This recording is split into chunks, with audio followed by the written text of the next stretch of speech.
The Pledge of Allegiance starts in 5, 4, 3, 2, 1. Please stand for the Pledge of Allegiance. Ready, begin. I pledge allegiance to the flag of the United States of America and to the republic for which it stands, one nation, under God, indivisible, with liberty and justice for all. You may now be seated. Good morning, Cowboys. Happy Late Start Wednesday. Coming up on today's show, we take a look at homework policies and introduce our Every 15 Minutes program. I'm Javian. And I'm Sami. Today is Wednesday, February 28th, and Canyon News Network starts right now. It's just the price I pay. Destiny is calling me. Open up my eager eyes, 'cause I missed the bright side.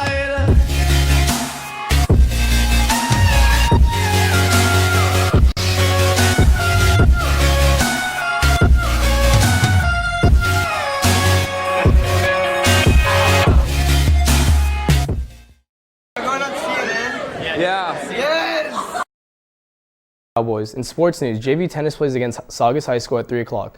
Both JV and varsity baseball play against Lancaster High School at 3:15. Good luck, Cowboys. Also, returning girls volleyball players, there will be a short meeting this Friday at lunch in room A7. See you then. As we mentioned, we are closing in on our Every 15 Minutes program. This program is scheduled to take place on Monday and Tuesday. On average, a person is killed every 15 minutes in the U.S. because of an alcohol-related accident. This program will illustrate the impact of students' choices when they are behind the wheel. On Monday, students will be removed from class every 15 minutes and we will read their obituary over the TV. Juniors and seniors will also witness a simulated car crash on Monday with both the Sheriff's Department and the Fire Department on site. Not only are students affected by the alcohol-related accidents every year, but distracted driving is becoming a huge problem as well. Here's a PSA on the dangers of distracted driving. Victor Paul Queen 975. Gonna be at 6290 South Cook Street. 844. I have a call back for 86 and 2 Central. Negative K, nothing further. Just see the cab in the corner.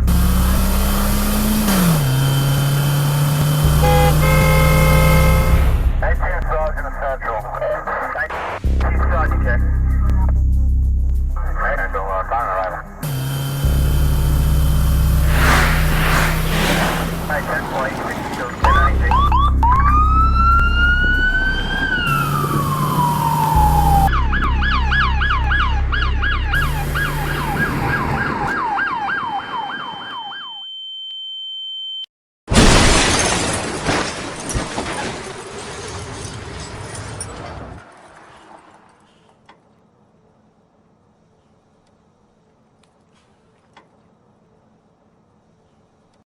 Throughout the rest of the week, we will be giving more information on this important event.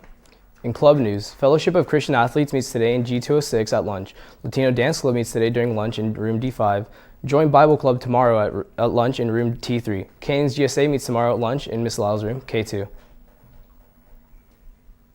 Every morning, we have announcements and events that only apply to certain groups of students on campus. But one topic that every student can relate to is homework. Trinity takes a deeper look at homework on our campus and school districts throughout the country. Randy Catherine Briones, Matthew White. Homework, one of the few commonalities among elementary, middle school, and high school students. Is it a necessary evil or a useful tool for higher education? The decade-long debate on the effectiveness of homework is once again under examination. Some believe that homework should be removed as a whole. However, many still feel that it's a vital aspect of one's learning experience.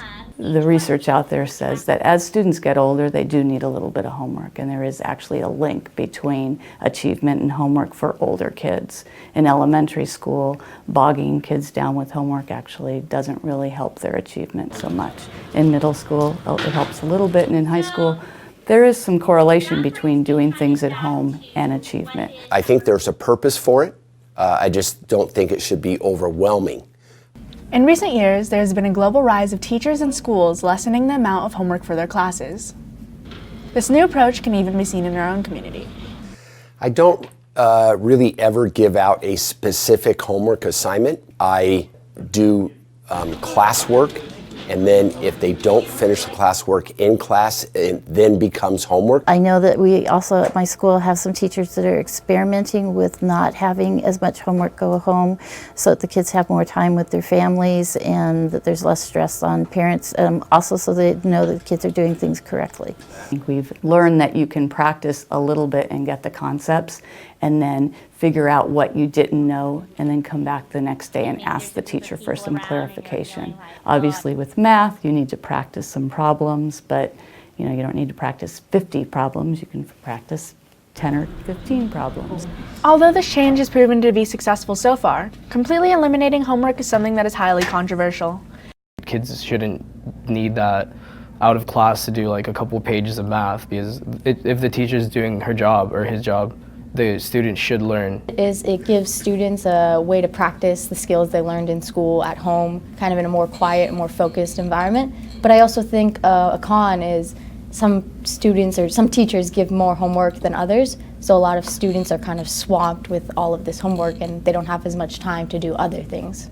In Tennessee and in Florida specifically, there have been a handful of districts that have removed all homework assignments and instead encouraged their students to read for 20 minutes. Will homework be a thing of the past for future generations? Only time will tell.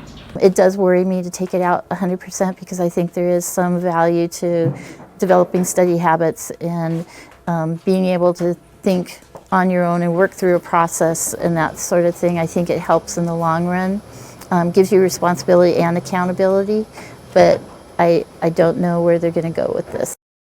This is Trinity Aberin reporting for CNN. Back to you in the studio. That's all for today's show. Be sure to keep up with us on Twitter at CHS News Network. I'm Javian Vasconcelos. And I'm Sami West. Thanks for watching CNN. Have a wonderful day, Cowboys. And don't forget that tomorrow's a minimum day.